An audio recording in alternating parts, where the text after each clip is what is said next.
It's now time to bring you a feature on the show today. Now, research by Deloitte shows that by the year 2025, millennials will comprise nearly 75% of the workforce, and yet they change jobs approximately every 2 years. Now, learnings from this research also shows that this happens partially because they are intolerant of workplaces that do not allow them to be themselves due to their desire as well for free expression. 71% of millennials do not always follow their organization's social media policies, resulting in clashes with managers and human resource representatives and their corporate colleagues. This leads to incidences of microaggression, constant feeling of being misunderstood, and gradually a false sense of not belonging to the organization. All of these and much more have been attributed to the generational gap in the workplace. Now, age is a basic social category within human interactions in general and is one of the primary factors within society related to the assignation of roles such as those in organizational hierarchy and the granting of power and prestige. As a result of these, generational differences also play a significant role in the workplace. Fiscal situation researcher Hamil also posits that at work, generational differences can affect everything from recruiting, business and building teams, dealing with change, motivating, managing and maintaining, as well as increasing productivity. People communicate based on their generational backgrounds, and each generation has different attitudes, behavior, expectations, habits, and even means by which they're motivated. Generational differences also relative to how people communicate might affect misunderstandings, high employee turnover, difficulty in attracting employees, and even gaining employee commitment. This gap, if not minded, results in the dearth of active allyship, thus frustrating efforts to achieve workplace inclusion. Hence, there's the need to bridge the gap, which would only get widened if left unattended to. Now, to this end, there have been concerted efforts to looking at this, such as initiatives like this year's Diving Festival and the theme focusing on the generational gaps in the workplace tagged Mind the Generational Gap, helping insurance get fit for the future, highlighting the business case for diverse and inclusive workplaces and providing practical ideas and inspirations for how to bring about positive change. Well, joining me virtually to discuss this and much more, I have Kumbi Adeote, the Head Human Resources Director Division of Leader Assurance. Good to have you on the Breakfast Show this morning, Kumbi. Good morning. Now, what's your standpoint exactly now on the generational gap and the interplay of hierarchy in the workplace and how this also affects inclusion and diversity in the Nigerian insurance industry? This is a contextually unique environment, wouldn't you say? Okay. So this is the first time in the workplace that we would have 4 generations in the workplace. And it's interesting. The diverse generations in the workplace have different expectations, have different communication styles, have different strengths, and most importantly, perspectives. Interestingly, the perspectives are formed based on circumstances that occur within the period of birth and growth. We are formed by these things, and this has also affected the perspectives that we bring into the workplace. Nevertheless, it is most important that an organization implements a management strategy that addresses this distinctive characteristics of different generations in the workplace. And this can then allow employers harness the respective strong points within the workforce. It's like having a buffet when you go for lunch in a hotel, for example. When you look at everything, it comes beautiful and you can get a taste of everything.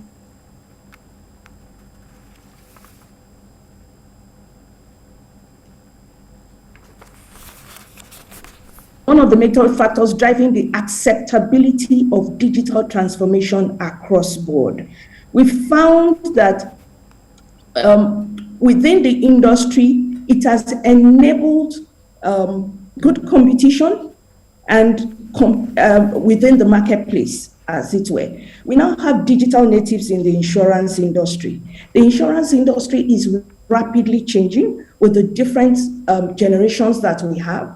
We have the older generations, the capability. So we have the baby boomers, we have the Gen X's, who have experience, who have knowledge, and then we have the millennials, and we are gradually seeing some of the Gen Zs, the digital natives, even coming in on board. We are having them as entry level or as interns, and we are able to leverage on the knowledge they bring, particularly in the technology space. We see that as the workplace is evolving, organizations have to evolve even to be able to serve the clients that they support. And to effectively do this, we need the digital transformation. These generations, millennials and Gen Zs, have this capability so much. And then you have the baby boomers and the Gen X's with the knowledge and the experience. Harnessing all of this tends to help the growth and build better legacies for the insurance industry. Of course, this has caused upsurge in several usage of technological devices, applications for inception of policies. There's big data, there's analytics going on, and this has enabled better decisions for the businesses.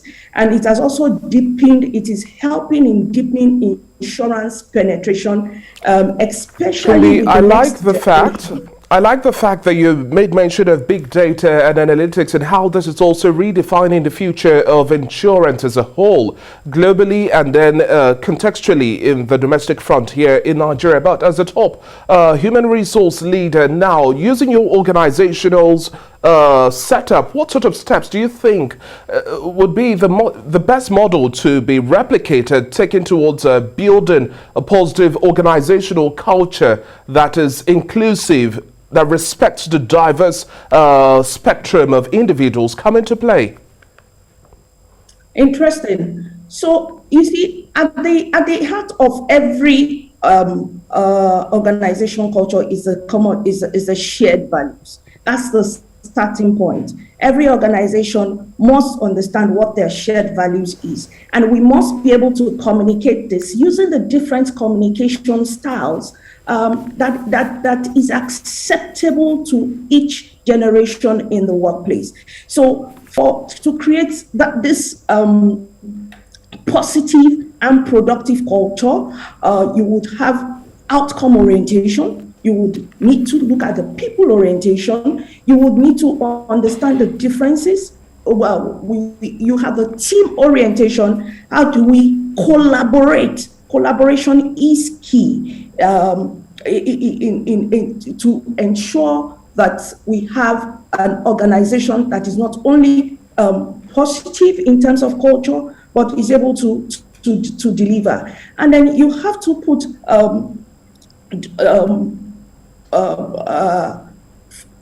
around initiatives, put around frameworks that drive stability, that promotes innovation, that promotes agility, and even understanding of the different values across board. And, you know, as a HR leader, and particularly in my organization, our own values in Leadway, we believe in integrity, we believe in service, we believe in customer focus, openness, and top notch of it all is respect for the individual. So irrespective of your hierarchy in the organization, these values are emphasized. These values are lived through. Our leaders live these values. Respect is reciprocal in all dealings. Respect definitely is reciprocal. Kumbi, now gradually wrapping up our conversation, looking at the impact as well, the gap we've had in terms of generational gap in a company like all of the companies we have on ground, be it startups or well-established corporate entities, have had an output and productivity. What opportunities and then also blind spots do you think persist at this point in time now, today, post COVID-19 and the redefinition of business is not business as usual in the realm of equality, background, perspective, experience, personal values and the level of knowledge. How do we bring this all into a pot that melts so well blended? Thank you. I mean, using my organization as the example, Leadway is over a century old. Like I mentioned earlier, we're in the third generation of leadership. That tells you something. And we recognize, like I said, we do have that 4 different generations. We continue to push leadership that is all inclusive. We recognize that bringing in our diversity is our strength is in our diversity. So we do this through mentorship.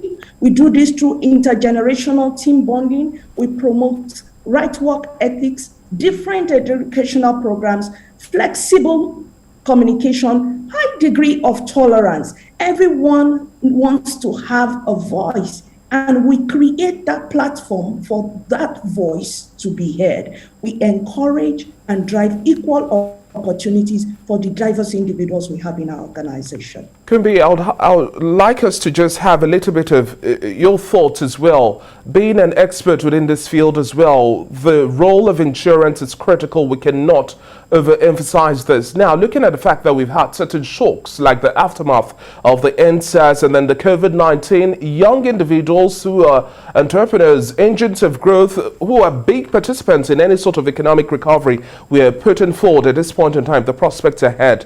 What sort of caution would you also send to them that it's important to have insurance at the back of their minds, because your businesses have to be insured, have to be protected to ensure that you can have the longevity or the lifespan to have a business thrive, especially for young businesses at this point in time? Thank you. I'm going to say that, look, insurance is a must-have. Things do happen. And like you rightly noted, we had NSAS, nobody planned for COVID. Things occur in life that you do not plan for. And that is what insurance is all about. You are able to protect your business, your properties, everything that you own. There is insurance for everything, including life in itself. You know, we do provide that. And I encourage everyone that, look, yes, we've had various mindsets, times have changed. And for everyone who is into the businesses and the things that we've seen evolving in our environment, trust me, insurance is key. Insurance is essential so that when that which you didn't plan for occurs, you then have what is backup. The insurance comes into play, and you can move on with life as if nothing ever happened in the first instance. That would be my advice. And then last gap as well, as we are entering into the last quarter of the year, do you see any change in perception, especially with insurance as well? We still have a whole lot of individuals uninsured.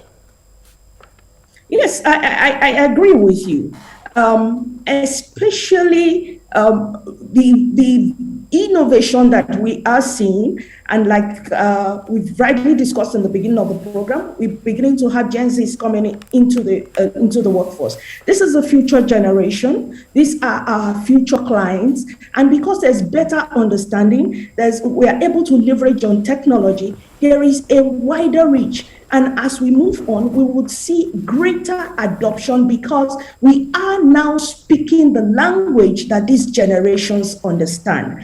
And if you're able to speak my language and there is an understanding, I am able to buy in because I see the value that comes to me as an individual. And we continue in the insurance industry to improve on this, to ensure that the depth of communication that enables understanding and deep penetration occurs. So yes, I do see this improving greatly as the year rolls on. Thank you very much for your time on the Breakfast Show this morning. It's been a pleasure speaking with you, Kumbi Adeoti. And definitely we keep our fingers crossed to see how well we have the insurance sector also thrive and improve. That's the future of the world, and we can only do better by putting our best foot forward. Data is critical in all of this. Thank you very much once again. Thank you for having me.